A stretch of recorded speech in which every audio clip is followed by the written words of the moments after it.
কুরবানির পশুর চামড়া বিক্রি করা যাবে কি? কুরবানির পশুর চামড়া বিক্রি করা যাবে কি? শেষ প্রশ্ন, কুরবানির চামড়ার পশু বিক্রি করা যাবে কি?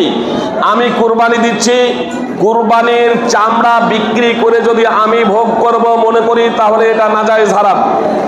বিষয়টা বোঝার প্রচেষ্টা করেন। কুরবানি চামড়া বিক্রি করে আমি ভোগ করব তাহলে সেটা নাজায়েজ, মানে কুরবানির কোনো কিছুই বিক্রি করা যাবে না।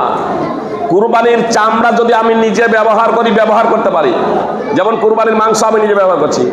এবার কুরবানির চামড়া যদি আমি ব্যবহার না করি, অন্যজনকে দিয়ে দিলাম, জি অন্যজনকে দিয়ে দিলাম, আর তারপরে সে বিক্রি করলো, তাহলে কোনো সমস্যা নেই।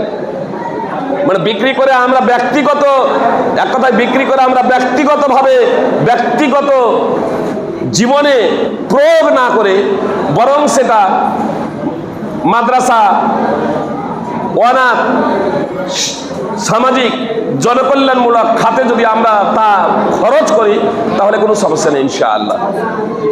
আল্লাহ তাআলা আমাদেরকে প্রকৃত অর্থেই মুসলিম হওয়ার তথা পবিত্র করেন এবং সুন্নাহ অনুযায়ী জীবনযাপন করার তৌফিক দান করেন। আমিন।